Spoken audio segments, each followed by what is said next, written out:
So a Chicago City Council meeting spiraled into chaos the other week over debate on whether or not they should keep their sanctuary city status. Yes, this is real, and this is something that we're seeing all over the country right now. In fact, this is probably just pointing out the obvious, but it's a lot easier to virtue signal than it is to actually put your money where your mouth is. Now, we're going to be jumping into this Chicago City Council meeting in just 1 second, but first, welcome back to the channel, everyone. Thank you all for being here. If you could please, really quickly, hit that like button for the algorithm. I would greatly appreciate it. And then lastly, this video is sponsored by my good friends over at Ruthless Americans. Huge shout out to you guys. We'll talk about them a little bit more in a bit. So let's just go ahead and jump right on into this. Citizens of Chicago are not happy with how the city is spending their money. You're not gonna allow this to happen. And we're not gonna allow this to happen because we're gonna force you to do the right thing. And if not, y'all getting out of here. I was in Georgia when they flipped that state blue for the first time. I will knock on every senior's door and make them hold their vote. This place will flip red. It'll be a historical moment because y'all not paying attention to them anyway. They're getting displaced. Y'all don't care, but y'all trying to find housing for Venezuelans,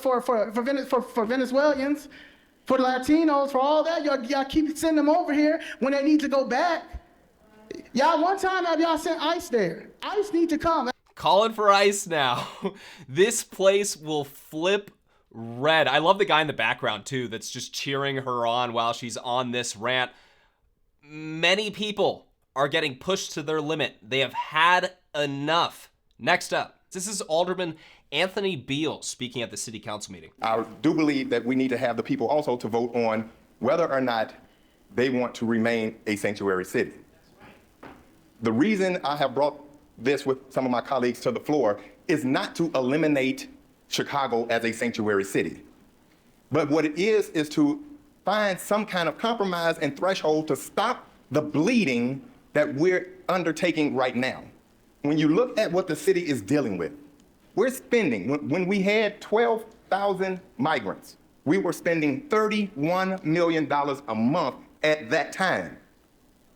We have 20,000 migrants today. Literally same argument is being made in every sanctuary city across the United States. Also, keep in mind, during him talking about this, he is a Democrat. He's not going to be gung-ho on getting immigration under control, and we're not going to be taking it very easy on him. However, he does start to sound like Donald Trump here in a bit. But you'll notice right there, just in the very beginning, he's saying, we got to debate on whether or not we should keep this as a sanctuary city. Now, I'm not saying we should completely get rid of our sanctuary city. It's just like he almost backtracks every single thing that he says, but I think he's just trying to put it incredibly delicately just because he is a Democrat, so he still does have to word things in that way. I don't know. We'll keep watching. So what is the price tag on that now? And we can't get solid answers to what it's costing us right now. Now, we're being asked to vote for a budget that we can't get answers to as far as how much money we're going to be potentially spending next year on the migrants. We're saying we're hoping we get money from the state. I'm hoping we get money from the federal government. I'm hoping money just falls out of the sky. But those are hopes and dreams. We have a physical responsibility to vote on a budget that is sound going forward to get us through 2024. And the budget that's being presented to us does not solve that problem. Do you guys feel bad for these cities? I think there's just literally zero sympathy from me on this. All right, everyone, let's take a few moments to talk about today's sponsor, Ruthless Americans. Ruthless Americans is a blue-collar clothing brand for the hardworking American that isn't afraid to show their love of our country. That's a bit refreshing, isn't it? Their clothing is incredibly comfortable and durable. I'm wearing their 1776 line right now, but I want to show you guys some of their other collections. This is their American Pride collection. You guys have probably seen me wear this one in a couple of videos. Their Just Pray collection. I know a lot of you guys are buying this one up. This is a solid one. Also, the sleeves. Huge deal. These fit perfectly, you guys. And their popular Save Our Children collection, 10% of sales from this collection is donated to their partners over at Operation Underground Railroad to fight child trafficking. These are just a few of the great designs available at Ruthless Americans. Each one of these collections include hoodies, long and short sleeve tees, hats, tank tops, and more. Ruthless Americans is a small patriotic business in Southern California. I chat with the owner all the time. He is a great guy. that loves our country. You guys, this is a business I'm really proud to support. Make sure you support them by picking up a few shirts, hoodies. Actually, we have winter coming up, so you probably want to be hopping on some of those hoodies. Visit ruthlessamericans.com or hit that link down in the description below and use offer code KLUG15 for 15% off your order at checkout. Again, that is ruthlessamericans.com, offer code KLUG15. You guys, take advantage of this deal. Let's get back on this video. Where were these people in 2017, 2018, 2019, when the Trump administration actually got a very, we were seeing, I don't know if it was record low, but it must have been close, record low border crossings. There was almost nobody coming across the border compared to what we have now. It's at least 5 times, 6 times higher under Joe Biden's administration because they essentially just have a open border policy. I mean, this is literally a crisis that Joe Biden created on day one. Executive orders to undo Trump's border policy, as well as to freeze the construction of the wall to assist Border Patrol in their jobs. Where were all these people when it came to Trump actually doing stuff at the southern border? I'm pretty sure all these people were just saying that Trump was racist for doing so. It was racist to get the border under control. You guys remember this? And how many people were you in your own life having to defend that claim? It's not racist to get the border under control. The wall is not racist. What are you talking about? This is a country. If you love what you have here, you should be willing to protect it. It's unbelievable to watch these people starting to actually lose it now, starting to actually talk about money now, and actually talk about the real problems that mass immigration is causing. Let's keep moving on. Now, when you look at what else is happening in this country, we have other democratic cities, Denver, California, LA, sending their people to Chicago, New York. They're sending their migrants to Chicago. Why? Because they're saying we can't take anymore. Chicago has yet to say we can't take anymore. Sanctuary city ping pong. That's what's happening here. We have to draw the line somewhere. It's a diversion to continue to say this is a federal problem. We need help from the federal government. Yeah, we know that. But while we're waiting for the federal government to act, we need to be doing something here at home to protect us. Now, we don't even know the people who are coming to Chicago. The people that are coming here, we don't know if they have criminal backgrounds. We don't know if they're child molesters. We don't know if they're murderers. We don't know anything concrete about the people coming here. I assume, are good people. You guys, is he not just sounding like Donald Trump here when it comes to, maybe even more aggressive than Donald Trump when it comes to the immigration talk? Because Trump at least said, in some, I assume are good people. Where have you been? Right? I agree with what Alderman Anthony Beale is saying. I agree with what he's saying here. And I think you guys probably do too, right? But where have you been? Welcome to reality. So many of these cities just spent their time saying how inclusive they were and how open they were and how Republicans are racist and oh my gosh. And people are just saying, no. We're just talking about illegal immigration here and we just need to get it under control, right? You want to make sure you know who or what is coming across the southern border. You want to make sure that you have cartels under control when it comes to what they're doing at the southern border. Why just make the cartel's job incredibly easy? You're literally helping evil people do their evil job. So yeah, it was a pretty decent argument. It's a moral argument to stand for border security. But the last however many years, or let's just say Trump's entire administration, because that's when the left really got radicalized in favor of open border policies, that entire time, there wasn't a peep from these people in sanctuary cities. There wasn't a peep at all. In fact, there was a lot more than a peep. I'm talking about when it comes to in support of the border. What they were doing under Trump's presidency is shrieking at the top of their lungs about how it was racist to say they're bringing drugs, they're bringing crime, and some I assume are good people. This guy literally just said the same exact thing. Do you think he's going to be called a racist?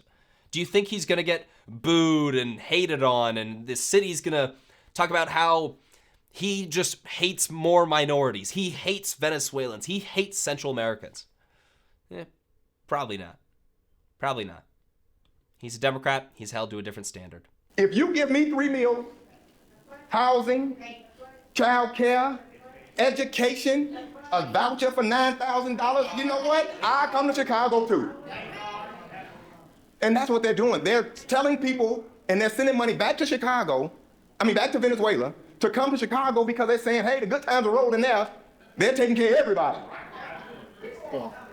Now, when we have Venezuelans that are driving cars, where did they get a driver's license? Where did they get insurance from? And then you have Venezuelans being caught with drugs and guns. Where are they getting it from?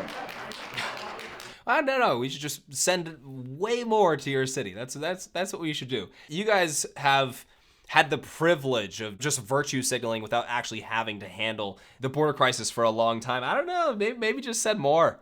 Just send more. Now you understand. And by the way, a lot of people are good people. They just want to come here to work. But you can't cut in line. You have to come legally, right? It's just common sense. If you actually love your country, you want to preserve your country's culture, you can't just bring in 8 million plus people and just cutting the line on top of legal immigration, 8 million plus people that just want to come here to work. Foreign nationals, they really don't care about being American that much. People talk about how they're seeking asylum and they're running away from the dangers of the world. So it's like, we'll bring in every single person that just doesn't want to live where they live in the world. Yeah, you'll lose your country in like 15 years. Really quick, I want to check what Chicago's population is. So Chicago's population, you guys, is 2.7 million. There's about 8 million illegal immigrants that have come into the United States under Joe Biden alone because he has no interest in getting the border under control. So proportion of immigrants to Chicago's population is 0.74. In the United States, we have 330 million people. Again, we'll use that same 8 million number. Proportion of immigrants to population, we have 2.41%. So I guess USA's proportion is over 3 times higher than Chicago's number. So they don't even have like the national average. They don't even have that. They have a relatively small number, but it's still costing them tens of millions of dollars. Democrats talk about how teachers are underpaid and the school systems need more money and all of this stuff. And at the same time, they bring up, okay, well, hey, anybody's allowed to come into the country and all of these kids are allowed to go into the schools and everything like that. You have over 220,000 people coming across the southern border illegally every single month. You're talking about essentially a school district coming across the southern border every single month. An entire city, a good-sized city, coming across the southern border every single month.